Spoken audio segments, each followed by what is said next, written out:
সংসারে অভাব হলে স্বামীকে ছোট বড় কথা বলে দেন, খবরদার বলবেন না মা। আশা করি বলে না, যদিও কেউ বলে ফেলেন স্বামীর কাছে ক্ষমা চেয়ে নেবেন আজকে। কেননা আপনার স্বামী যেমনই হোক, আল্লাহ স্বামীর মর্যাদা স্ত্রীর ওপরে দিয়েছে। মনে রাখবেন, আবার বাপ মা যেমনই হোক ছেলের ওপরে বাপ মার মর্যাদা দিয়েছে।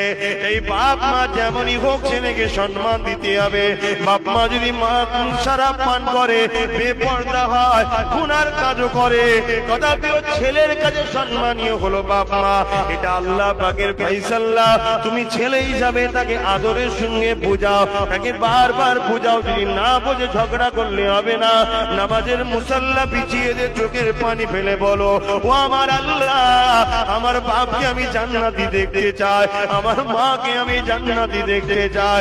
আল্লাহ তুমি আমার বাপকে তোমার প্রেমিক বানিয়ে দাও, তোমার হাবিবের প্রেমিক বানিয়ে দাও। বাবা শুনে রেখে দাও যুবক, তোমার চোখের পানি একদিন কবুল করে নেবে।